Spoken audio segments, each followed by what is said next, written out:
বস, এখন এই ভিডিওতে আমরা কথা বলবো সঞ্জয় মিশ্রা ঋত্বিক চক্রবর্তী দ্বারা অভিনীত ফেরা ছবিটা নিয়ে, যেটা পরিচালনা করেছেন পৃথা চক্রবর্তী। তো কেমন হলো এই বাংলা ছবিটা? দেখুন, আমি আপনাদের এক লাইনে বলছি, এবছরে আমার দেখা সেরা বাংলা ছবি হচ্ছে ফেরা। এই ছবিটা আমাকে যেরকম ইমোশনাল করেছে, সেরকম এই ছবির এন্ডিং আমায় স্যাটিসফাই করেছে, এবং আমি এই ছবিটা দেখতে চাই আবারও। গত বছর যখন ডিয়ারমা এসেছিল, বা রাস এসেছিল, বা স্বার্থপর, এই ছবিগুলো আমি খুব প্রেস করে ছবিগুলো নিয়ে বারংবার কথা বলেছি। এবং এবছর যে ভীষণ ভালো বাংলা ছবি আমি দেখেছি, সেটা আমি এখনও পর্যন্ত বলতে পারছিলাম না। হ্যাঁ, সেখানে একটা বনলতা এক্সপ্রেস দেখেছি, যেটা খুব ভালো লেগেছে, কিন্তু এপার বাংলার তরফ থেকে আমি সেরকমভাবে খুব প্রেস করেছি এমন ছবি হয়তো আসেইনি। আমি আপনাদেরকে বলছি, আপনারা এই ছবিটা দেখুন, মানে এটা মাস্ট ওয়াচ। এই ছবিটা আপনাদের ভুল করেও মিস করা উচিত না। এরকম একটা ছবি হয়েছে ফেরা। ছবির গল্পটা আমি একটু করে বলছি। এখানে ঋত্বিক চক্রবর্তীর যে ক্যারেক্টার, সে তার কাজের সূত্রে তার বাবার সাথে থাকে না, কলকাতায় থাকে।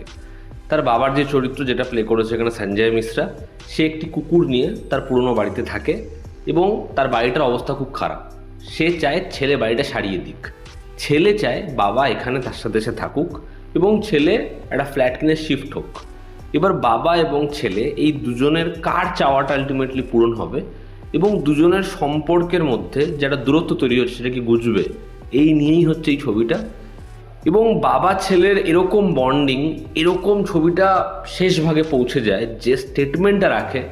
আমি আপনাদেরকে বলছি, আপনারা এই ছবিটা প্লিজ দেখুন। যদি নিকটবর্তী সিনেমা হলে না থাকে, দূরে থাকে, একটু কষ্ট করে যেতে হয়, এই ছবিটা দেখুন। এবং যদি সম্ভব হয় সব পরিবারে গিয়ে দেখুন। আপনাদের এই ছবিটা ভাবাবে, আপনাদের ভালো লাগবে। এই ছবিটা নিয়ে বারংবার কথা বলতে ইচ্ছা করবে। ছবিতে এরকম দৃশ্যায়ন, ছবির পজিটিভ দিক, নেগেটিভ দিক, আমার কাছে এই ছবি নিয়ে অনেকগুলো পজিটিভ দিক রয়েছে। ছবির প্রথম পজিটিভ দিক হচ্ছে ভিজুয়াল স্টোরি টেলিং, যেটা ব্যাপক হয়েছে এই ছবিতে। এই ছবিতে ধরুন, একজন যে সঞ্জয় মিশ্রার বন্ধু হয়েছে, এবার তিনি ফিরবেন বলে একটা ট্রলি ব্যাগ কিনেছেন। এবার সেই ট্রলি ব্যাগটা সঞ্জয় মিশ্রাকে দেখাচ্ছে যে আমি তো চলে যাব, এবার গেলে আর আসবো না ওখানেই, মানে ওটাই ওনার পুরনো বাড়ি। এবার পরবর্তী সময় একটা ডিভাস্টেটিং মোমেন্ট আছে। এবার সেখান থেকে যখন সিকোয়েন্সটা ধরছে, আপনাদের সেটা ভালো লাগতে বাধ্য। ছবিতে একজন নিজে কোন জায়গাতে আছে সেটা তাকে খুব ভাবাচ্ছে। এবার সে ফোন কলে জানাচ্ছে যে আমার না কেমন একটা লাগছে, ছবির একদম শেষ ভাগে। এবং দেখবেন পায়ের তলার একটা শট নেওয়া হয়েছে, যেখানে মাটিটা দাঁড়িয়ে নেই, সেটা ক্রমশ বয়ে যাচ্ছে, বা যে ছাপগুলো সে ফেলছে সেগুলো প্রত্যেকটা মুছে যাচ্ছে। মানে এরকমভাবেই আপনার অস্তিত্ব মুছে যাবে যদি আপনি সেই জায়গাটা, সেই ভিটেমাটিগুলো ছেড়ে আসতে থাকেন। ছবিতে একটা জায়গা রয়েছে যেখানে হচ্ছে পুরনো স্মৃতিচারণ করছে। এবার সেখানে কিভাবে ওই জিনিসটাকে ধরেছে, বা একইভাবে এখানে সোহিনীর যে ক্যারেক্টার, ও নিজের একটা ঘর বন্ধ করে রাখে। এবার ওটাকে কেন বন্ধ করে রাখে, এই প্রত্যেকটা মোমেন্টস যেরকমভাবে ভিজুয়ালি আপনাকে দেখিয়েছে, আপনাকে ফিল করাবে, আপনাদের সেই সিকোয়েন্সগুলো ব্যাপক তো লাগবে, তার একটা বীভৎস ইম্প্যাক্ট রয়েছে যখন আপনি ছবিটা দেখবেন। সেকেন্ড পজিটিভ দিক হচ্ছে এই ছবিতে পারফর্মাররা যেরকম কাজ করেছে। দেখুন, সঞ্জয় মিশ্রা তিনি তো প্রপারলি আমাদের মতো করে বাংলা বলবেন না। এবার এটা আমার ট্রেলারে, টিজারে একটু মনে হচ্ছিল। সিনেমা দেখার সময় আমার প্রথম 10-15 মিনিট মনে হয়েছে, তারপর আমি আর সঞ্জয় মিশ্রাকে দেখতে পাচ্ছি না। কারণ আমি তো তখন এই দুটো চরিত্রকে দেখছি, যেরকম ঋত্বিক চক্রবর্তী সেরকম সঞ্জয় মিশ্রা। ঋত্বিক চক্রবর্তীর যে ক্যারেক্টারটা, মানে এখানে সে বাবাকে অনেক কিছু বলতে চায়, বলতেও পারে না। এদিকে তার ভেতরে অনেক বক্তব্য রয়েছে।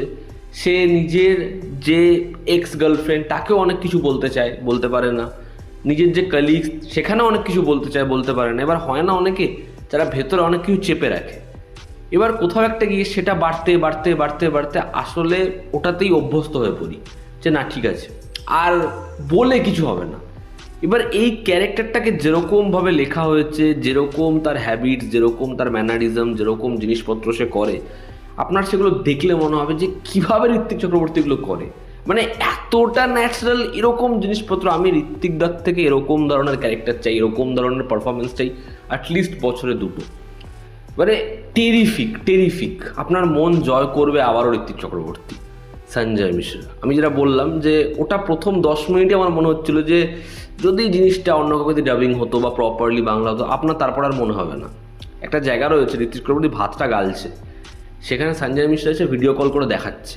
ওই যে সিকোয়েন্সের একটা স্টেজিং আপনার মনে হবে খুব বেসিক, কি ওটা করা পসিবলই না, ওটা দুজন ওরকম একটা ছাড়া করা কখনো সম্ভবই না।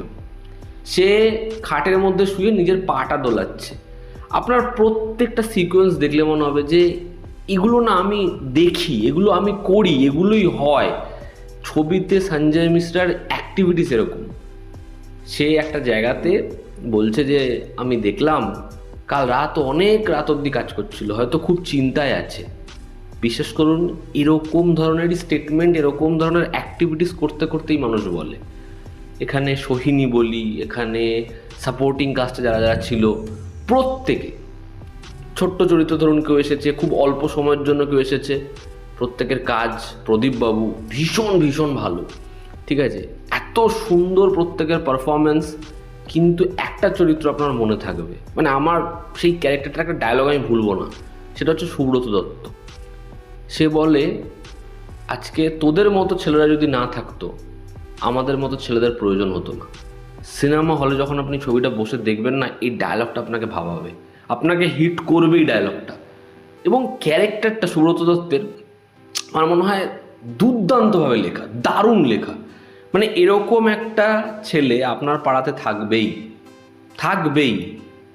যেভাবে সেই চরিত্রটার প্রত্যেকের জন্য করা, প্রত্যেকের জন্য বলে যাওয়া, মানে সেটা সত্যি কেউ মনে রাখে না, কিন্তু কোথাও একটা গিয়ে আমাদের মনে পড়ে সবার আগে যে কোনো অ্যাডভার্স সিচুয়েশন এরকম একটা ক্যারেক্টার। প্রত্যেকের পারফরমেন্স যেরকম চরিত্রগুলো নিয়ে গেছে, বানিয়েছে, দারুণ, জাস্ট দারুণ।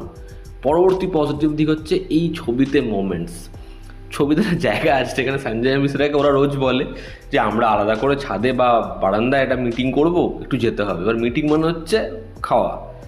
সঞ্জয় মিশ্রা লাস্টে ব্যাগটা ধরে বলছে তোমরা আজকে এখানেই মিটিংটা করো না, আমিও কিছু তাহলে ফাইল সাইন করে দিই। এবার ওই রকম জিনিসপত্রে আপনার হাসি লাগবেই, মজা লাগবেই। গোটা ছবিতে এরকম ধরনের জিনিসপত্র বারংবার বারংবার রয়েছে।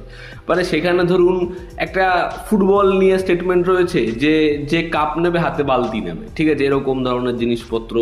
বা এখানে হচ্ছে কিছু সিরিয়াস মোমেন্টেও এমন এমন অ্যাক্টিভিটিস করে, এমন এমন স্টেটমেন্ট দেয়, পর্দা লাগিয়ে বলছে বাকসালা।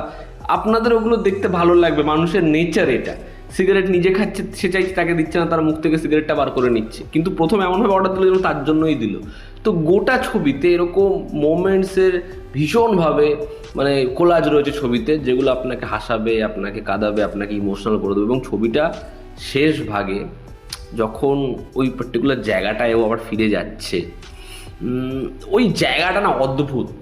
মানে ওখানে যখন ও প্রত্যেকটা মোমেন্টস রিচ করবে, সব দেখতে থাকবে, একটা ফোনের মধ্যে ভিডিও পাবে, বা একজনের বাড়িতে যাবে, সেখানে গিয়ে বাবা মার সম্পর্কে জিনিসপত্রগুলো শুনবে, আমি বলছি ওখানে আপনারা ভীষণভাবে ইমোশনাল হয়ে যেতে চলেছেন। ছবির মেকিং ভীষণ সুন্দর মেকিং। মানে এই যে ক্যামেরাকে ইনভিজিবল করে দেওয়া, আমি খুব কম বাংলা ছবিতে দেখি ক্যামেরা ইনভিজিবল করে দেয়, ঠিক আছে, যে ক্যামেরা ছবিতে দেখা যাচ্ছে না। সুজিত সরকারের ছবিতে খুব ভালো হয় এটা, ক্যামেরা ইনভিজিবল করে দিল। বিক্রমাদিত্য মোটওয়ানের শুরুর দিককার ছবিতে এটা খুব হতো যে একেবারে ক্যামেরা দেখাই যাচ্ছে না। এই ছবিটার মধ্যে কাইন্ড অফ ক্যামেরা ইনভিজিবল। এত সুন্দর শট টেকিং, এত দারুণ লাইটিং, এবং ছবিতে যেরকম অ্যাম্বিয়েন্স, যেরকম সাউন্ড ডিজাইন, ব্যাকগ্রাউন্ড স্কোর এবং গানের ব্যবহার। একটা বারের মধ্যে গান রয়েছে, এত সুন্দর লাগে, এত ভালো করে ব্যাকগ্রাউন্ড স্কোরটা ব্যবহার করেছে। আমার দারুণ লেগেছে এই ছবিটা, দারুণ। এবং ছবিটা কিন্তু ছোট ছবি না যে 2 ঘন্টার ছবি, 2 ঘন্টা 5-10 মিনিটের না, এটা বড় ছবি, কিন্তু আপনার রান টাইমও ফিল হবে না। এবং আমি শেষে এটাই বলবো, পৃথা চক্রবর্তী সূত্র সঞ্চালক, সে যেরকমভাবে এই ছবিটা ডিজাইন করেছে, থ্যাংক ইউ। আমার দারুণ লেগেছে এই ছবিটা। আমি চাই পৃথা চক্রবর্তীর আরও কাজ আসুক, একটু তাড়াতাড়ি আসুক, এবং তার প্রত্যেকটা কাজ এরকমভাবেই স্যাটিসফাই করুক। তার কাজগুলোর জন্য পরবর্তী সময় থেকে আমি দৃঢ়ভাবে অপেক্ষায় থাকবো। এই ছিল আজকের ভিডিও। আপনারা যারা দেখেছেন আপনাদের কি অপিনিয়ন জানাবেন।